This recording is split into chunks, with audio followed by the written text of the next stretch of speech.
All right, ready for some architectural adventures? Always up for those? Today we are going deep into the heart of Moscow. Get ready to explore the Seven Sisters. 7 buildings with stories that I think you will find pretty fascinating. Yeah, these buildings are more than just concrete and steel, right? They really are. And what's so compelling about the Seven Sisters is how they came to be. Picture this, it's 1947, the dust is settling after World War II. Right, so Moscow is literally rebuilding. Exactly, they're picking themselves up from the rubble. Not the most obvious time to say, hey, let's build some of the tallest buildings in the world. Right. What was Stalin thinking? You hit the nail on the head. This wasn't just about rebuilding, it was about making a statement. Stalin wanted to show the world that the Soviet Union was back. And what better way to do that than to take on the skyscraper? Okay, so he's looking at photos of New York City skyscrapers and saying, I want that, but bigger and with a uniquely Soviet style. Yeah, you could say that. He definitely wanted to take this symbol of Western progress and make it their own. I can see the ambition here, but you can't just slap some concrete together and call it a skyscraper, especially not back then. Yeah. I mean, how did they even begin to approach this? They weren't exactly working with today's technology. You're telling me. This was the 1940s. No computer models, no fancy materials. Right. They had to come up with solutions to incredibly complex problems using, well, ingenuity. Okay, so let's talk about those solutions. They were dealing with some seriously heavy buildings, right? Oh, yeah. How did they make sure these things wouldn't just sink into the ground? I've always heard Moscow's soil can be a bit tricky for construction. Tricky's putting it mildly. Moscow is known for its soft, clay-rich soil, which, as you can imagine, is not ideal for supporting massive structures. Yo. So to overcome this, they developed a system of deep foundations, driving these huge piles deep into the earth to reach more stable layers. Wow, that's some impressive engineering.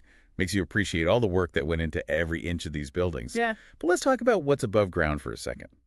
These 7 skyscrapers, they were all built to impress, but they're not exactly cookie-cutter copies of each other. That's where it gets even more fascinating. The Seven Sisters, yes, they're united by this grand vision of showcasing Soviet ambition, but each building, well, it has its own distinct personality. Okay, so less skyscraper copycats and more of a skyscraper family reunion, each one with its own style and story. Exactly. Love it. So they were going for a fusion of styles, but with a clear message. This is the Soviet Union, and these buildings are here to prove it. It's like they took what they saw as the best of both worlds, added a dash of Soviet ambition, and, well, a whole lot of architectural flair, you could say that. Okay, I am ready to meet these architectural siblings. Let's start with the one that always grabs my attention in pictures. You know, the one with the spire that looks like it's touching the clouds? Ah, you must mean Moscow State University. It's the tallest of the Seven Sisters, and really is an icon of the city skyline. The university buildings are the tallest. That's kind of cool. It's like they're saying education is at the top of their list. It really is a powerful statement. And it's not just the height. The design itself reflects that importance they put on education. You see, the building is a great example of socialist classicism. Okay, so remind me what that is again. Think classical Greek and Roman architecture. You know, those grand symmetrical buildings with towering columns, impressive statues. Except this time, they're celebrating the achievements of the Soviet Union. So instead of ancient Rome, it's like, hey, look at us now. Yeah, exactly. And the Moscow State University building really takes it to another level with its tiered layers. It creates this dynamic, almost uplifting look. I love that they put so much thought into the symbolism of it all. Speaking of stories, what about that other famous landmark? The one that always makes me think of spies and secret meetings. You know, the Ministry of Foreign Affairs. Ah, yes, the Ministry of Foreign Affairs building. It has a completely different vibe. Right. More imposing for sure. Definitely more austere. If the university building is about reaching for the heavens, this one is about standing firm on the ground. Makes sense. They were dealing with international relations, diplomacy, probably a few top secret meetings back in the day. It needs to give off an air of strength and authority. How'd they pull that off architecturally? Well, they went with a more restrained style, relied heavily on symmetry and those solid, imposing forms. Instead of the lighter, more ornate facade of the university, this one has these massive blocks of granite, minimal ornamentation, and this very prominent central tower that just dominates the skyline.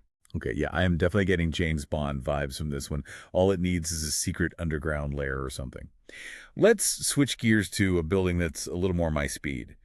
What about the Hotel Ukraina? What's the story behind that one? The Hotel Ukraina, or as it's known today, the Radisson Royal Hotel, was designed to be a showcase of Soviet hospitality. Okay, so they wanted to prove they could do luxury just as well as, if not better than, the West. Exactly. It had to be grand, luxurious, and above all, impressive. And architecturally, it's interesting. It's a blend of styles. It has those classic grand elements we see in other buildings. It's massive size, intricate details, but they also brought in elements of Art Deco. Art Deco. Now that rings a bell. It's that cool kind of vintage style you see in those old movies. Sleek lines, those bold geometric shapes, and with this air of timeless elegance. You got it. Think of those vintage posters with stylized images of skyscrapers and fast cars. I know exactly what you mean. They use those Art Deco influences in the detailing, the decorative elements, even down to the furniture and the interior design. It's like they took the grandeur of those other Seven Sisters and gave it a touch of Hollywood glamour. You could say that. It's really a fascinating example of how they weren't afraid to experiment with different architectural styles to create something totally unique. All right, so we've met three of the sisters now. The academic, the diplomat, and the glamorous socialite. I am ready to meet the rest of this family. What other architectural marvels await us? Well, we have the Leningradskaya Hotel, which isn't a hotel anymore, but it still has this incredibly ornate interior, almost like you're stepping back in time to a lavish palace. And then there's the Kudrinskaya Square building. That one was mainly residential, and it has this more streamlined, almost futuristic look with its curved facade. Futuristic Soviet architecture. That's something you don't hear every day. Right. Then we have the Kotelnicheskaya Embankment Building, known for its location overlooking the Moskva River. And finally, there's the Red Gate Building, which housed various government offices and is pretty hard to miss with its red brick facade. Okay, so 7 buildings, each with its own style, purpose, and story. But if we could take a step back and think about their impact as a group, how would you say the Seven Sisters have shaped Moscow's architectural legacy? That's a great question. On just a visual level alone, they transformed Moscow's skyline, added a whole new dimension of height and grandeur. So before them, did Moscow even have a recognizable skyline? Were these really the buildings that put Moscow on the map, architecturally speaking? I think it's safe to say they made a statement. Before the Seven Sisters, Moscow's skyline was very different. Much more uniform, dominated by churches and cathedrals.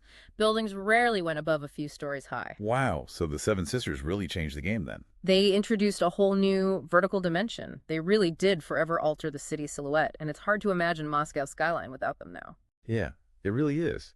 But they're more than just architectural marvels, though, right? I mean, They were built during a really complex time in Soviet history, a time that brings up a lot of different emotions for people. So I'm wondering, how do Muscovites feel about these buildings today?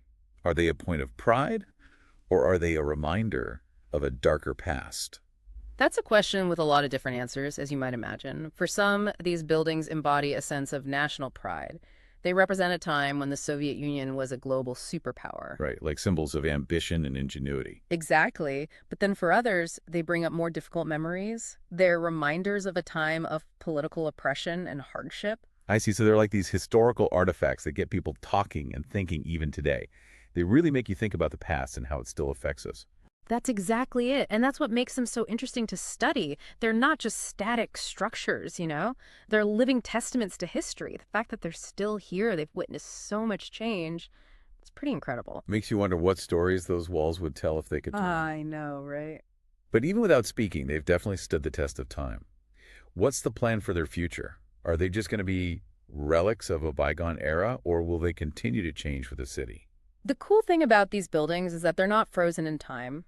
A lot of them have been repurposed, renovated, and are now seen as these really important pieces of Moscow's architectural heritage.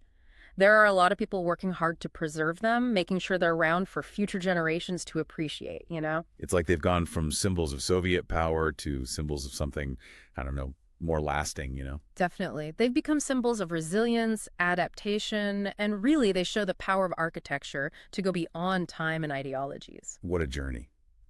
We started with a simple question about 7 skyscrapers, and here we are. We've talked about history, architecture, and really even the heart of a city. It's amazing what we can uncover when we dig a little deeper. It really is. So to everyone listening, the next time you see a picture of Moscow's skyline, with those 7 majestic buildings reaching for the sky, just remember, they're way more than just skyscrapers. They're stories in steel and stone, reflections of the past, and really they are enduring symbols of a city that's always reinventing itself. Thanks for taking this deep dive with us.